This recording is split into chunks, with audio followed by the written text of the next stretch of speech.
Hey there folks, if you want to stay updated on stories like this, make sure you follow S News to catch this and future videos. And you know, it really helps us out if you subscribe, like and leave a comment. Thanks for your support. Ukraine just launched a bold counteroffensive, hitting hard, with an armoured punch led by the 3rd Armored Brigade, nicknamed the Iron Fist, in a move that could reshape the war with Russia. The operation targets the Kharkiv region, where Russian defences are deep and tough. The Iron Fist, known for its powerful tanks and rapid strikes, carries Ukraine's hopes for a breakthrough. Back in 2022, this brigade liberated Kharkiv using over 50 T-72 and Oplot tanks, proving its strength. Now they're facing an even tougher enemy. What happens next in this multi-phase campaign is still up in the air. Each stage will reveal whether Ukraine can turn the tide. The initial strike. The counteroffensive began with a powerful strike by the elite Iron Fist Brigade. Supported by MiG-29 fighter jets and reconnaissance drones, they launched a swift armoured attack on Russian positions in the Kharkiv region. The mission break through the front lines, disrupt enemy command, and pave the way to reclaim occupied territory. T-72 tanks rolled out from hidden positions, targeting bunkers and sandbag walls with crushing firepower. Their machine guns sprayed trenches, silencing resistance. Engineers worked with the tanks to clear minefields and obstacles, while drones hovered above, sending live intel to adjust artillery and tank movements toward weak points in Russian defences. This combo of heavy armour and high-tech drones marked a major leap for Ukraine. Instead of relying solely on ground scouts like in past battles, they now had real-time intel. The MiG-29s hit with precision, and drones picked out high-value targets like command centres and ammo depots. 6 key Russian targets were wiped out in minutes, including a regimental HQ and drone control centre, crippling their ability to track Ukrainian forces. Bunkers went up in flames, an ammo warehouse exploded, shaking the earth. This wasn't just about destruction, it was about disabling Russia's ability to fight back. Around the village of Polotsk, Russian resistance crumbled. Soldiers cut off from command and supply lines couldn't hold their ground. The Iron Fist pushed through with little resistance, facing challenges. Despite the success, it wasn't easy. Russian defences were full of mines and anti-tank traps, but Ukraine was ready. Drones spotted threats early and engineers cleared safe paths. When enemy anti-tank teams tried to strike, drone operators warned the tank crews who dodged or fired back. This teamwork kept casualties low and momentum high. One Ukrainian officer put it simply, "Combining drones and air support with our tanks changes everything. We hit fast and hard, leaving the enemy no time to react." After the armoured breakthrough, Ukraine launched a new phase led by the 63rd Mechanized Brigade. These guys were real experts in drone warfare.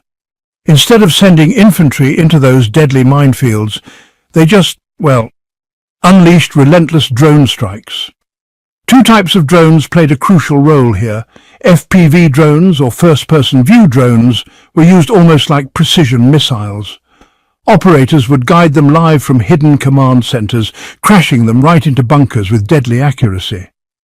Then there were the loitering munitions, also known as kamikaze drones, which flew deeper into Russian territory, targeting missile storage and infrastructure. One strike even levelled a depot full of Russian Smerch rockets, lighting up the night sky and crippling Russian artillery supply lines for days. In this phase alone, over 100 Russian bunkers were destroyed. Ukrainian drones just overwhelmed Russian air defences with constant strikes. Even their jamming tech couldn't keep up, as Ukrainian operators switched frequencies mid-flight. Russian troops, they just fled their positions. You could see abandoned gear, helmets, rifles, radios scattered everywhere. Satellite images showed burning command centres, and intercepted calls revealed nothing but confusion and fear. One captured soldier even said the drone noise alone made entire units retreat. Fear, you know, became Ukraine's silent ally. And this wasn't just luck, it was careful planning. Ukraine had spent months building cheap DIY drones with help from regular civilians. Soldiers were trained to fly, scout and coordinate strikes. Even decoy drones were used to bait Russian defences before the real strikes hit. In destroyed cities, drones zipped through alleys, windows and doorways, hunting down snipers and commanders. There was this one viral clip, showed a drone sneaking right into a house packed with Russian troops and exploding at just the perfect moment. They never saw it coming. Still, Russia started adapting, tracing signals, shooting some drones down. But Ukraine, well, they adjusted fast, moving command posts and boosting encryption. Sure, losses happened, but their flexibility kept them one step ahead. The key? Ukraine could evolve faster than Russia could react. As drones cleared the way, special forces advanced slowly but, precisely. Their goal was simple. Take and secure land 1 meter at a time. They used thermobaric bombs to collapse tunnels hiding weapons and ambush teams. Russian troops, often hid in underground networks, but thermobarics, designed to burn oxygen and cause high-pressure blasts, gave Ukrainian forces a deadly edge. One video showed a soldier tossing a bomb into a tunnel. Seconds later, an eruption of fire and smoke. The tunnel was gone. No injuries on the Ukrainian side. In just 3 days near Polotsk, Ukrainian forces took out 4 major tunnel systems. Ukrainian forces didn't just capture ground, they made it safe. They swept through ruins, searching for traps and enemies. The drone support, honestly, never stopped. FPV drones with night vision scanned for threats at dusk. The coordination between drone pilots and ground teams was seamless. If a Russian soldier was spotted in a trench, ground troops reacted instantly. The threat vanished before it could strike. This made the Ukrainian forces fast and deadly. In just hours, they cleared and secured new ground, setting the stage for the next attack. The third phase, relentless pressure. As Russian defences weakened, Ukraine launched the third phase, mixing heavy firepower with lightning-fast ground moves. Drones led the way, striking Russian positions non-stop. Every minute, a new target fell. In just 2 hours, drones destroyed 120 Russian positions, bunkers, tanks, infantry groups. The pace was 1 strike per minute. This constant pressure, it really overwhelmed Russia's ability to regroup. FPV drones pinpointed threats. Loitering drones hunted down high-value targets. Drones even spotted hidden fighters and passed their locations to artillery and mortars. Psychological warfare? Plain and simple. The constant drone threat shattered Russian morale. Soldiers abandoned positions, spoke of ghosts in the sky and feared every shadow. Communications collapsed. Some units fled, leaving everything behind. Even upgraded Russian jammers couldn't keep up. Ukraine kept changing tactics, using decoys, switching frequencies and hunting from above with thermal drones.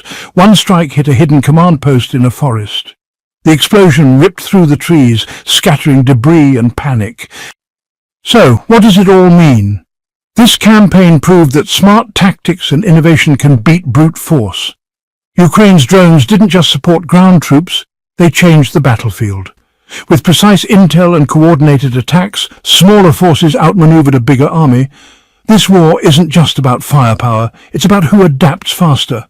Ukraine showed the world how modern war works, less about numbers, more about precision and speed. Now all eyes are on what comes next.